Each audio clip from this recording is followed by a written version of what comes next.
বিসমিল্লাহির রহমানির রহিম।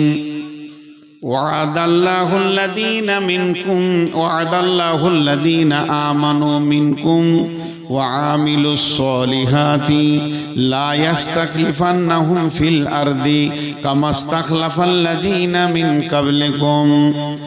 এই ওয়াদাটা আল্লাহর ওয়াদা, মানুষের ওয়াদা নয়। আল্লাহর ওয়াদা সত্য, ওয়াদাল্লাহি হাক্কান, আল্লাহর ওয়াদা সত্য। জীবনেও আল্লাহর ওয়াদা একটা মিথ্যা হবে না। আল্লাহ বলছে, আমি তোদের সঙ্গে ওয়াদা করছি, মুর্শিদাবাদের লোক, আমি আল্লাহ নিজে ওয়াদা করছি। শুনেলে, ওয়াদাল্লাহুল্লাযীনা আমানু মিনকুম, হে ঈমানদার, তোমাদের কাছে আমি ওয়াদা করছি। ওয়া আমিলুস সলিহাতি, ওয়া আমিলুস সলিহাতি, তোমরা 100 জনে 100 জন মসজিদে ঢুকে যাও, মসজিদে 100তে 100 জন ঢুকে যাও। তোমরা আমার সঙ্গে ওয়াদা করো, আল্লাহ আমরা যতজন আছি এতদিন ভুল করেছি, আর তো ভুল করব না। এখন আমরা মসজিদে চলে যাচ্ছি, ঢুকে যাও। আল্লাহ রসুলের একটা উদাহরণ দেবো আপনাকে। উদাহরণটা আমার ব্রেনের লয়, এটা আল্লাহ রসুল দিয়েছেন। একটা ঘোড়াকে দিয়ে উদাহরণ দিয়েছেন। ঘোড়া যখন কোনো ময়দানে ওর মালিক ওকে খোঁটা দিয়ে চড়তে দেয়, টাংতে দেয়, আমাদের বর্ধমানের ভাষা হলো টেঙে দিয়েছে, মানে ওই বাঁধা আছে দড়িতে, কোথাও যেতে পারবে না। তো ঘোড়ার তো শিং নাই, গলায় বাঁধা যায় না, তাহলে তো বেরিয়ে পালাবে। ঘোড়ার 2টা পায়ে বেঁধে দেয়, 2টা পাকে আগে বাঁধবে এতটা ডিস্টেন্স করে, মাঝে দড়িটা বেঁধে একটা খোঁটা পিটিয়ে দেয়। আল্লাহ রসুল ওই ঘোড়াটার উদাহরণ দিচ্ছে যে ঘোড়ার মালিক এক সবুজ ময়দানে তাকে ঘোড়ার খোঁটা বেঁধে তাকে খোঁটাটা মজবুত করে পিটিয়ে দেয়। ঘোড়া চড়তে থাকে, ঘোড়া চড়তে থাকে, চড়া গায়ে ঘাসে ঘুরে ঘুরে ঘুরে ঘুরে ঘুরে ঘুরে খায়, এক ধার থেকে খায়। যখন চড়তে থাকে ঘোড়া অনেক আনন্দ হয়, আমি খেতে পাচ্ছি। এই আনন্দে আত্মহারা হয়ে সে ভুলে যায় আমি কোথা আছি, আমার মালিক আমাকে খোঁটা বেঁধে দিয়েছে। এইটা ভুলে গিয়ে সে তখন সোজা হাঁটতে শুরু করে। যখন সে সোজা হাঁটে, দড়িটা যত দূর অত দূর পর্যন্ত হাঁটবে। এর ফলে যখন সে পা তুলবে তখন দড়ি তাকে ঝিটকা মেরে দেয়, আর দড়ি তাকে একটা কথা বলে। সেই কথাটা কি? দড়িটা বলে, ঘোড়া রে, তুই স্বাধীন নস, তোর একটা মালিক আছে, সে তোকে বেঁধে রেখে চলে গেছে। ঘোড়াটা তখন দড়িটা দিকে তাকায়, তাকিয়ে তাকিয়ে নিজের মনকে বলে, মন রে, আমি স্বাধীন নয়, আমার জীবনের একটা মালিক আছে, সেই মালিক আমাকে বেঁধে দিয়েছে। আমি একটা সীমার মধ্যে বাঁধা আছি, 50 ফুট হোক 60 ফুট হোক, এটা আমার মালিক আমাকে দিয়েছে। এত দূর পর্যন্ত যাব, তার বাইরে যখনই পা তুলব তখনই আমাকে টানা পড়ে যাবে। তখন ঘোড়া ওই দড়িটা দেখতে দেখতে দেখতে দেখতে গিয়ে খুঁটাটার দিকে তাকিয়ে দেখে, আর মনে মনে বলে, মন রে, তুই এই খুঁটার আবদ্ধেই রয়েছিস রে মন, তোকে এই খুঁটার মধ্যে দিয়ে তোর মালিক চলে গেছে। এটা বিশ্ব নবী উদাহরণটা দিলেন কেন, এমন করে বললেন কেন? এটা ঘোড়াকে বলে নাই, আমাদেরকে বলেছে। হে মুসলমান, তোমরা হলে একজনার গোলাম, তুমি যার গোলাম তার নাম আল্লাহ। সেই আল্লাহ তোমাকে বেঁধে রেখেছে, কোরআন হাদিসের দড়িতে তোমাকে বেঁধে রেখেছে, তুমি তার বাইরে যেতে পারো না। তো মানুষ ঘোড়ার মতো একটু আনন্দে দুনিয়া করতে গিয়ে মার্কেটে ঘুরে ছেলে মেয়ে বিবির মুখ দেখে, নাতি নাতনিকে দেখে আনন্দে আত্মারা হয়ে যায়। তখন একটুকু যখন কোরআন হাদিসের বাইরে চলতে শুরু করে, যেমন দড়িটা ঝিটকা মারলে ওই রকম মুসলমানদের উপরে ঝিটকা এসে যায়, আযাব এসে যায়।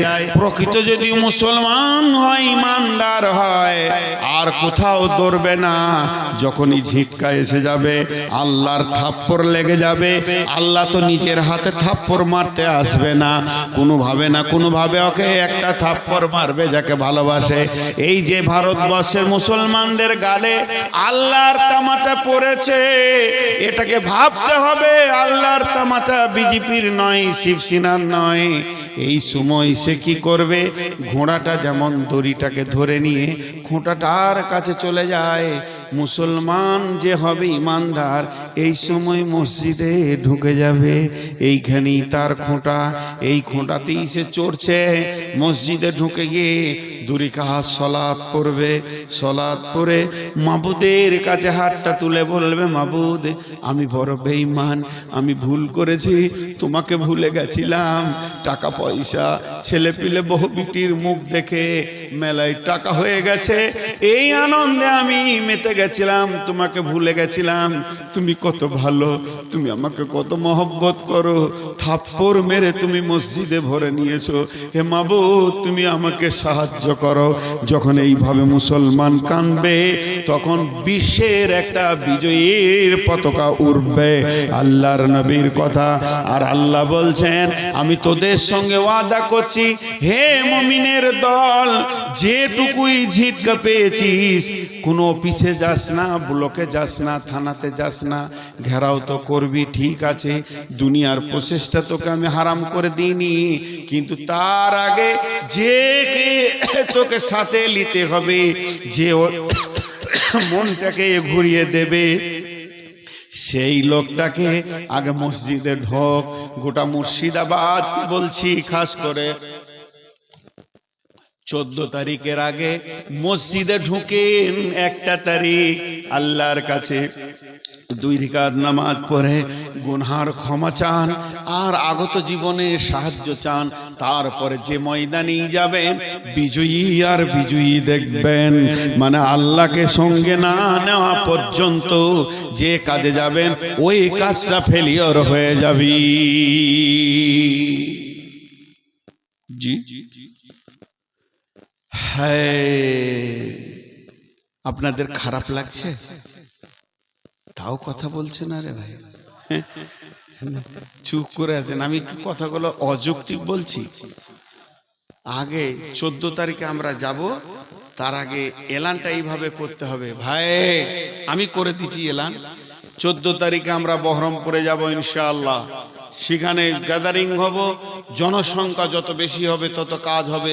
কোনো মুসলমান বাড়িতে থাকবো না, নিজের গাড়ি হোক, গাড়ি ভাড়া করে বহরমপুরে পৌঁছাবো ইনশাআল্লাহ। সেই ময়দানে পৌঁছানোর আগে যে কোনো একটা রাত্রিতে 2 রাকাত নামাজ পড়ে, দিনে হোক রাতে হোক, আল্লাহকে সঙ্গে চেয়ে নিব আমরা ইনশাআল্লাহ। দেখবেন কি কাজ হবে। কারণ আল্লাহ যদি সঙ্গে থাকে তাদের মনের পরিবর্তন করনেওয়ালা কে? আল্লাহ। জি আমি তো একটা জালসায় দোয়া করেছি, আল্লাহ তুমি নরেন্দ্র মোদীকে দিল্লি জামে মসজিদে ঝাড়ুদার বানিয়ে দাও। মরে যাক, পচে যাক, ধ্বংসের দোয়া করব কেন? পাকিস্তানে এক বক্তা বক্তব্য রাখছিলেন, আমি ইউটিউবে শুনেছি, তো ওর কথার যুক্তিটা আপনাদেরকে বলছি। উর্দুতে বলছে যে এই অমিত শাহ আছে, আদিত্যনাথ যোগী আছে, আর কে কে রয়েছে আপনারা জানবেন, আমাদের পশ্চিমবাংলায় রয়েছে। ওর মাথা মোটা পশ্চিমবাংলায় যেটা যেটা হুঁশ কম আর কি, কখন কি বলে জানি না। এ পাগলা আছে, এই দিলীপ ঘোষ টোষ আছে, আবার এই এর বাপের কোনো ঠিক নাই। এটা ওর নাম কি, রেলমন্ত্রী ছিল বিহারের, ওই নীতিশ কুমার। ওর নাম নিলে উজু ভেঙে যাবে, উজু করে যেন ওর নাম লিও না, নামাজ হবে না, আবার উজু করতে হবে, 2 বার নাম নিলে আবার গোসল করতে হবে। এর জাতি ঠিক নেই। তা এই লোকগুলো সব ধ্বংস হয়ে যাক, আপনারা বলবেন আমিন। ধ্বংস হয়ে যাক, দোয়া আমার দেওয়া চলবে? বলেন তো কেন চলবে না? ওর কাছে দাওয়াত পৌঁছিয়েছে, ইসলামের দাওয়াত এদের কাছে পৌঁছিয়েছে। আহমদ বিন হাম্বলের একটা কথা আপনাদের সামনে বলছি, মন দিয়ে শুনবেন, ট্রেস দিয়ে বলবো, এটা হাদিস লই, বুখারী লই, মুসলিম লই, তাফসীরে লই। আহমদ বিন হাম্বলের কথা, পৃথিবীর কোন কোণে কোনো একটা জায়গায় কোনো একটা মানুষ, পৃথিবীর কোন কোণে কোনো একটা জায়গায় কোনো একটা মানুষ, গরু ছাগলের মানুষ, বিনা দাওতে বেকালমা হয়ে মারা গেল, তার কাছে দাওয়াত পৌঁছালো না, ইসলামের খবর পৌঁছালো না, আর বেকালমা হয়ে মারা গেল। ওই লোকটা যে গুনাহ হলো, ওই গুনাহটা কিয়ামতের দিন মুসলমানদেরকে ভাগ করে দেয়া হবে। কেন দাওয়াত পৌঁছালো না? বন্ধুরে, এই যে মোদি আছে, যোগী আছে, আর অমিত শাহ আছে, এদের কাছে কালেমার দাওয়াত পৌঁছায়নি, ইসলাম পৌঁছায়নি। এর জন্য মুর্শিদাবাদে আপনাকে আমাকে নূর মোহাম্মদকে আল্লাহ ধরবে না। এদের কাছে কালেমা পৌঁছাবে কে? সৌদি সরকার পৌঁছাবে। সরকারে মিটিং হবে, ও যে লেভেলের লোক, ওই লেভেলের মুসলমান যারা আছে ওদের তো টেলিফোনে কথা হয়, কালেমার দাওয়াত দাও, তৌহিদের দাওয়াত দাও। যদি দাওয়াত কবুল না করে তারপরে বদদুয়া করে দাও, আগেই বদদুয়া করে দিব চলবে না। এর জন্য আমি অনেক জায়গায় বলি, আল্লাহ জাকির নায়েককে আরো কিছুদিন হায়াত দেখ এবং লোকটাকে জান্নাত নসিব করুক। কেন? ওকে দিয়ে পৃথিবীর কোণে কোণে ইসলামের দাওয়াত পৌঁছিয়েছি। টিভি দিয়ে কেউ বলতে পারবে না যে দাওয়াত পৌঁছায়নি। তো ভাইরা আমার, এদের কাছে দাওয়াত পৌঁছাতে হবে। দাওয়াত পৌঁছায়নি, ওদের লেভেলের লোকরা শুয়ে আছে, ভারতের মুসলমানকে মারছে, দুবাইয়ের সরকার ডেকে আবার ডোনেশন দিচ্ছে। শান্তিপ্রিয় নেতা বলে তাকে আবার আখ্যায়িত করছে। জবাব কি লাগবে না? কুড়ুলকে বলছে, গাছ আমাকে কাটছিস কেন, তোর কি করলাম? কুড়ালি দপ করে গাছে মেরেছে। গাছ বলছে, আমি নরম আর তুই শক্ত, লোহা তো শক্ত, তো তুই আমাকে মারছিস কেন, আমি তোর কি দোষ করলাম? তখন গাছকে কুড়াল বলছে, আমি মেরেছি বে, তোরই জাত আমার পাছায় লেগেছে, উঠেছে, সেও কাট। আজকে ভারতের মুসলমান মরছে, দুবাইয়ের ও হারামখোর ছাঁটা দাড়ি, ওর মুখ পানে তাকাইলে ওর উজু ভেঙে যাবে। খালি ফতোয়া দিয়ে দিচ্ছে, আমি সামালতে পারছি না। ও বেঈমান আবার ওকে প্রাইজ দিচ্ছে, বিশ্বের শান্তিপ্রিয় নেতা বলে আখ্যায়িত করছে। এগুলো জবাব কে দিবে? জবাব লাগবে। এরা জানে না যে কি চলছে, খবর পায় না, পায় এগুলো আমাদেরকে মনে করছে পিঁপড়ে মরছে, গরু ছাগল মরছে, ওরা গদিতে আছে, ও কোটাই মানুষ। জি না, আজকে মুসলমানদেরকে স্ট্রং হতে হবে। আমরা বিজয়ী হবই, ইনশাআল্লাহ বিজয়ী হব। এ সম্পত্তি ফেরত দিতেই হবে, শুধু ফেরত দিবে না, ওর ডবল দিতে হবে, ওর বাপকে দিতে হবে, কারণ না দিয়ে উপায় নাই। এ সম্পত্তি আল্লাহর পাকারে চলে গেছে, আল্লাহর কাছে কেস চলে গেছে, আল্লাহর কাছে পৌঁছে গেছে। কেউ দিয়েছে না দিয়েছে, আমি নূর মোহাম্মদ দিয়েছি আল্লাহকে, আপনারাও দেন। যখনই নামাজ পড়বেন একটা কথা মুখ দিয়ে বলবেন, আল্লাহ এই তোমার জমির কেস তোমাকে দিলাম।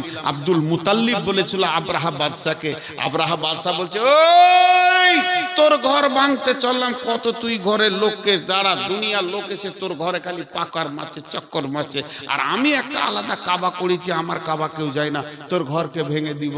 আব্রাহা বাদশাকে বলছে, দেখ ভাই, আমার উটটি লিস না, উটটির মালিক আমি, আমাকে দিয়ে দে, যার ঘর সে দেখে নিবে। দিলে শেষ করে আল্লাহ ফুটিয়ে ফাজা আলাহুম কাসফি মাকুল, একদম তুসুর মতো হয়ে গেল। তাই আমি সমস্ত মুসলমানদেরকে একটা ডাক দিছি, একটিবার আল্লাহর কাছে চোখের পানি ফেলেন, আর কিছু চাই না আপনাদের কাছ থেকে। আমি এই মিডিয়ার মাধ্যম দিয়ে ভারতবর্ষ কেন পৃথিবীর মুসলমানের কাছে ভিখিরির মতো হাত চাইছি। যার যেমন হাত আছে, যার যেমন জ্ঞান আছে, একটিবার মাবুদের কাছে ইস্তেগফার করেন, আর আল্লাহর কাছে দুটি হাত তুলে বলেন, এই আল্লাহ তোমার সম্পত্তির হেফাজত তুমি করো, আর আমরা পারছি না, আমরা ব্যর্থ হয়ে গেছি। দেখবেন এর রেজাল্টটা কত ভয়ানক হবে, এর রেজাল্টটা কত ভয়ানক হবে। আল্লাহ বলছেন, বিসমিল্লাহির রহমানির রহিম, লিইলাফি কুরাইশ ইলাফিহিম রিহলাতাস সিতাই ওয়াস সাইফ, রিহলাতাস সিতাই ওয়াস সাইফ, ফালিয়াবুদু রব্ব হাদাল বাইত আল্লাযী আত'আমাহুম মিন জু'in ওয়া আমানাহুম মিন খাউফ। আল্লাহ আকবার। কোরআনে অত খুঁজতে যেতে হবে না, আম্মা পাড়া ছোট্ট সূরা বাংলা তরজমায় দেখে নেবেন কি বলেছেন আল্লাহ। হ্যাঁ, এই ঘরটা কার? খলিল ভাইয়ের। এইটা কার? জলিল ভাইয়ের। এইটা কার? হবিবুরের। ওইটা কার? জমিরুলের। ওইটা কার? ফখরুলের। আর মসজিদের দিকে যদি আঙ্গুল তুলে বলি এই ঘরটা কার, উত্তর কি দিবেন? কথা বলেন। আল্লাহর। ওই ঘরের মালিকের নাম আল্লাহ। এবার আমি মসজিদের দিকে আঙ্গুল তুলে বলছি, ফালিয়াবুদু রব্ব হাদাল বাইত, ফকিরুল মমিনুল জমিরুল মমিন ফকরুল জামিরুল, এদের ইবাদত করতে হবে না, এই ঘরের যে মালিক আছে এর ইবাদত করো। কোরআনে যা আছে সত্য সত্য সত্য সত্য সত্য সত্য সত্য সত্য সত্য। আপনার বুঝে এলো সত্য, আপনার না বুঝে এলো সত্য। আমি বুঝাতে পারছি তো সত্য, আমি বুঝাতে পারছি না আমার ব্যর্থ কোরআন কিন্তু সত্য। আল্লাহ বলছেন ওই ঘরের মালিকের যদি ইবাদত করো, আল্লাহ কি দেবেন? দুইখানা জিনিস দেবেন, দুইখানা জিনিস দেবেন। আর ওই দুটি জিনিস যদি পেয়ে যাই কিছু লাগবে না। ওই দুটি জিনিস পৃথিবীর জন্য বলেছেন, মরার পরে বলেনি, মরার পরে যা আছে তা দিবে। দুটি জিনিস দেবে, সেই দুটি জিনিস কি? আল্লাযী আতামাহুম মিন জু'ইন ওয়া আমানাহুম মিন খৌফ। এই ঘরের মালিক তোমাদেরকে যখন ভোগ লাগবে খেতে দিবে, তোমাদের অভাবকে উন্মোচন করে দিয়ে বরকতের ময়দানে ভরে দিবে। আর দ্বিতীয়টা কি দিবে? তোমাকে যেদিক থেকে মারতে আসবে, ওয়ামানাহুম মিন খৌফ, তিনি নিরাপত্তার দায়িত্ব দিয়েছে, তোদের গায়ে কেউ হাত দিবে না।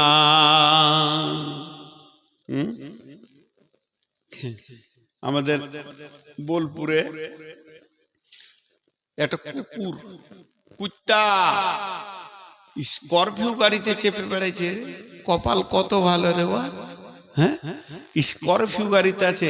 একদিন দেখছি উমরপুরে অনেক রাত 1:30 2টার সময় চা খাবো, বাড়ি যাব, তার একটা গাড়ি এসে লাগলো, যাইলো মনে হয়। তো সবাই নেমে চা খেয়েছে, তো কুত্তাটা জানলাতে মুখ বার করছে আর জিভ বার করেছে। আমি বললাম তোর কপাল কত ভালো রে, কত টাকায় কিনেছিলি? একদিন আমি জলপাইগুড়ি করে গেছি জালসা করতে, আর তখন গাড়ি নিয়ে যাইনি, স্টেট বাস ধরেছি ফজরের পর, আর ফুরফুর করে হাওয়া দিচ্ছে গরমের দিন, কি ভালো লাগছে। এবার শিলিগুড়ি ঢুকছে গাড়িটা, তখন দেখছি একটা মেয়ে জাঙ্গিয়া পড়ে আছে আর সব পড়ে আছে, অর্ধ উলঙ্গ মেয়ে, গোটা উলঙ্গ মেয়ে ধরেলেন। একটা নিজের ছেলেটাকে ওই দোলনাতে চাপিয়ে দিয়ে ঠেলছে, টেচার দোলনা খড়খড় করে, আর কুত্তাটাকে কোলে নিয়েছে। মনে মনে ভাবলাম, হায় রে, কুত্তার কত কপাল আর ও ছেলেটার কত কপাল খারাপ। সে লাইলনে শুয়ে আছে, কুত্তা আছে কোলে।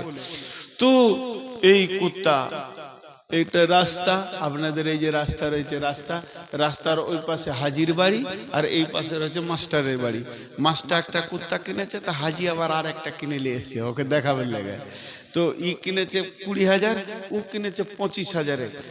নিজের কুত্তাকে খেতে দেয়, গোসল করায়, চিকিৎসা করায়, সাবান দিয়ে গোসল করায়, 3বার করে সাবান দেয়। একবার দেয় তো 3বার দেয়, খুব খাওয়াচ্ছে। কিন্তু কুত্তা দুটা ভুল করেছে, হাজির কুত্তাটা মাস্টারের ঘরে ঢুকে গেছে, আর মাস্টারের কুত্তাটা হাজির ঘরে ঢুকে গেছে। রুটি পাবে না লাঠি পাবে? এত ভালো কুত্তা, তারপরেও কি দিলে? লাঠি। কারণ যার কুত্তা তার ঘরে ঢুকতে হবে। হাজির কুত্তা হাজির ঘরে ঢুকবে তো বলবে আয় আয়, বস বস বস, খা, আমি খেয়েছি তুইও খা, রুটি দিবে। আর ও মাস্টারের কুত্তাটা ঢুকে গেছে, তোকে লাঠি লে, তার চেয়ে তো আবার রাস্তা বেঁচে না কোন দিকে যাবে। তা আমরা হচ্ছি আল্লাহর কুকুর। মসজিদ ছিল আমাদের চাওয়ার জায়গা, থাকার জায়গা, কাঁদার জায়গা, অভাবে মাথা ঠোকার জায়গা।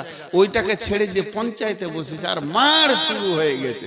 আরে আল্লাহর কুত্তা এখানে ঢুকলো কেন? পিটায় দেখে। পঞ্চায়েতের সামনে যে চেয়ার কটা আছে, আর আপনার পার্টি অফিস কার্যালয় তৃণমূলের যত জায়গা আছে 10টা 20টা চেয়ার বসে আছে, তো চেয়ারে বসে আছে, তো ঠিক মনে হচ্ছে যে আল্লাহর ওলিরা জিকিরে বসে আছে আর কি। হ্যাঁ, যে আল্লাহর পূজা ওরা করে সেই আল্লাহর ওলিরা বসে আছে। অতক্ষণ মসজিদে দেয় না, খালি এইদিকে ইমাম সাহেব বলবে আসসালামু আলাইকুম রহমতুল্লাহ, আসসালামু আলাইকুম রহমতুল্লাহ, ও তখন আল্লাহ মেরে দিলে ধরে জি মসজিদ ঢুকছে, ওর পেট কামড়ি লেগে আছে। মসজিদ সালাম ফিরা হবে তো সঙ্গে সঙ্গে বেরিয়ে মেরে দিলে ধর আল্লাহর ঘরে খালি চাইবো। জি একটা বক্তার নাম করব না আমি, ভালো মানুষ, বাংলাদেশ বাড়ি, উনি সৌদি আরব গিয়েছেন উমরা করতে, বারবার দেখা হচ্ছে। তা আমাকে একজন বললো যে ওনার সঙ্গে আমার দেখা হলো, উনি মসজিদের দিকে যাচ্ছেন অনেক রাত্রি। তো জিজ্ঞেস করলাম যে মৌলানা আবার এত রাতে মসজিদে যেন, ঈশা তো হয়ে গেছে, আবার ফজরে যাবেন? বলছে না রে বাপ, ভিক্ষা চাইতে এসছি আর চাওয়া হচ্ছে না, এখন গাদা চাবো, সারা রাত চাইবো, এসেছি চাইতে লেগে কাবা শরীফে যাচ্ছি। কিন্তু ঘটনা হচ্ছে আমরা চাইতে জানি না কোথা চাইতে হবে, আমাদের ভুল হয়ে যাচ্ছে কোনো একটা জায়গায়। ঠিক করে ভেবে চিনতে দেখেন, নিশ্চয়ই কোনো জায়গায় আমার ফলস আছে। আমার আল্লাহ যদি আমার উপরে রাজি থাকে তা আমরা বিশ্বকে বিজয়ী করব। 3 জন 4 জন 10 জনে বিজয়ী করব। গোলাম মুর্তজা একটা হিসাব দেখিয়েছিলেন, যতগুলো দেশে মিলিটারি আছে, শক্তি আছে, আর্মি আছে, হাই স্কুল আছে, কলেজ আছে, প্রেয়ার লাইন যখন করা হয়, প্রেয়ার মানে হচ্ছে প্রার্থনা, আমি ওটাকে পিরিয়ড বলি, মানে ওটার প্রার্থনা লাই। তো এই লাইনটা যখন করা হয় কোন দিকে দাঁড়ায় বলেন? কোন দিকে দাঁড়ায়? একটার পেছনে একটা না একটা পাশে একটা দাঁড়ায়? জোরে বলেন না। একটার পেছনে, তার পেছনে একটা। সারা পৃথিবীতে এখনো যতগুলো প্রেয়ার করা হয় পেছনে দাঁড়ায়। তাহলে এক পেছনে এক কত হলো? তার পেছনে এক কত হলো? এমনি করে 4 5 6 7 যত গুনবেন গুণ ওইভাবে বাড়বে। আর আল্লাহ রসুল প্রেয়ার লাইন কেমন করে শিখিয়েছেন? একটার পাশে একটা। নামাজে কিভাবে দাঁড়ায়? একটার পাশে একটা না একটার পেছনে একটা? একটা পাশে একটা। তো একের পাশে এক কত? একের পাশে এক হলে 2 হয় না 11 হয়? কোন স্কুলে পড়ো তুমি? আর তার পাশে এক, তার মানে তার পাশে এক, তাহলে কত হলো? তো মুসলমানরা যখন 4টা দাঁড়াবে তখন ওদেরকে 1111টা দাঁড়াতে হবে। মুসলমানরা যখন 5টা দাঁড়াবে, 6টা দাঁড়াবে, ওদেরকে 1 লাখ আসতে হবে তবেই পারবে। বিশ্বনবী শিখিয়ে দেখেছেন, কাকে দাঁড়ানো বলে জানো না তোমরা। আর কাঁপিয়েছে এইভাবে পৃথিবীটাকে। শুধু আমরা দুর্বল হয়ে গেছি, নিজেকে আল্লাহকে পেছন থেকে সরিয়ে দিয়ে। এখন আমরা আল্লাহর কাছে এই মর্মে দোয়া করব, হে আল্লাহ তুমি আমাদের হয়ে যাও, আমাদেরকে আপনজন বানিয়ে নাও। আমিন বললেন না এতগুলো লোক? কত বড় দোয়া। এ আল্লাহ তু হামারে বান্দা হাম সবকো আপনা বানা লে। আমিন। এ আল্লাহ আমরা গুনাহ করেছি, আমরা বড় বড় কাবিরা গুনাহ করেছি, আমাদের গুনাহগুলো মাপার মতো কিছু নাই, এত বড় গুনাহ করেছি। আর যতই গুনাহ করেছি তবু তোরই মাবুদ, তোরই গোলাম। এ আল্লাহ আমাদের গুনাহগুলোকে মাফ করে দাও। এ আল্লাহ আমাদের গুনার উপরে নারাজ হয়ে এত বড় আযাব দিও না। এ আল্লাহ তুমি আমাদের গুনাহগুলোকে মাফ করে দাও এবং বেঈমানদের কাছ থেকে আমাদের জমিকে আমাদেরকে ফিরিয়ে দাও। এ আল্লাহ তুমি পারবে।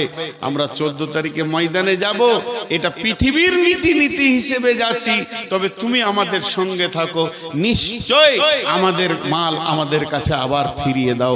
হে আল্লাহ মুসলমানদের জান মাল ইজ্জত আবরু আওরাত সবের তুমি হেফাজত করো। হে আল্লাহ আমাদের মা বাপ ভাই বোন যারা কবরে চলে গেছে সেই কবরবাসীকে তুমি ক্ষমা করে দাও। তারা তোমার আদালতে যদি, আমি দোয়া দিচ্ছি আপনারা আমিন বলছেন না, বলেন আমরা কত দুর্বল মুসলমান দেখেন। জি এখান থেকেই বোঝা যাচ্ছে। তারপরে এরা বলছে যে ছিনকে লেঙ্গে পাকিস্তান কো, কিছুই পারবে না। সোজা করে বইয়ের সামনে দাঁড়াইতে পারে না, আমার মন্ত্রীর সামনে দাঁড়াবে। হ্যাঁ এই দোয়াগুলো নিতে চাইছেন না জি ভাই। এখনই এতক্ষণ বক্তব্য দিলাম, আল্লাহর কাছে আগে চাও, আল্লাহকে সঙ্গে লাও। এ আল্লাহ তোমার কাছে আমরা অনেক ইমানি দিক থেকে ঘাটতিতে পড়ে গেছি, নিচে পড়ে গেছি, তুমি আমাদের হাত ধরে তুলে লাও। এই মাবুদ এই জালেম বেঈমানদের কাছ থেকে তুমি আমাদেরকে হেফাজত করো আল্লাহ। ওদের কাছে আমরা দাওয়াত পৌঁছাতে পারিনি, এটা আমাদের দুর্বল, কিন্তু এখন মিডিয়া দ্বারা বহুত ইউটিউবে পৌঁছে গেছে, ওরা মানবে কিনা জানি না, তবে তোমার কাছে দোয়া করি ওদেরকে রাতারাতি কালেমা দাও, দিয়ে আমাদের দলভুক্ত ভাই করে দাও। যদি তোমার কলমে কালেমা না থাকে তো দৃষ্টান্তমূলক আযাব দিয়ে ধ্বংস করে দাও। হে আল্লাহ, তোমার নবী বলেছে মুসলমান সমূলে শেষ হবে না, বেশ হক হবে না। তোমার নবী যখন বলেছে তখন হবে না, তুমি মেনে নিয়েছো। আমরা তো তোমারই গোলাম, আমরা তোমার গোলামি করতে পারিনি, তুমি আমাদেরকে ক্ষমা করো। তা বলে ওই বেঈমানদের হাতে তুলে দিও না, তুমি আমাদেরকে হেফাজত করো আল্লাহ। তুমি আমাদের আখিরাতে হেফাজত করো, আমাদের মা বাপ ভাই বোন যারা মারা গেছে তাদেরকে মাফ করো। আর আজকের এই মাহফিলটা প্রথমবার শিখি না, 6 নম্বর বার্ষিকী। তা এই ছেলেগুলো জোয়ান ছেলেরা কে চালাবে? আমার বাপ পারবে না, 1.5 ঘন্টা হলো না, নিজের রসে বলছে শেষ করে দেবে, বলছে আরো চালে না, ভাবছে আরো বক্তা আছে নাকি, বুঝে না তুমি চালো, আবার নতুন করে ধরা হয়। সমস্ত সব 1 ঘন্টা করে করেছি, রোজার পরে যতগুলো জলসা, এইটা নিয়ত করেছি 1.5 ঘন্টা, 1.5 ঘন্টা পেরিয়ে গেছে, আরো 5 মিনিট পেরিয়ে গেল। যাক, এখন আপনাদের কাছে আমার শেষ আবেদন এইটুকুই, এই যুবক ছেলে যারা এটা আঞ্জাম দিয়েছে আল্লাহ এদেরকে বদলা দান করুন। কিন্তু আপনাদের কাছে আবেদন, 2 রাকাত নামাজ পড়েন, 2 রাকাত নামাজ, বেশি চাইনি, 2 রাকাত নামাজ আল্লাহর কাছে পড়ে হাত তুলেন, আল্লাহ আমাদেরকে তৌফিক দান করুন। আল্লাহুম্মা আমিন। সুবহানাকা আল্লাহুম্মা ওয়া বিহামদিকা ওয়া আশহাদু আল্লা ইলাহা ইল্লা আনতা আস্তাগফিরুকা ওয়া আতুবু ইলাইকা।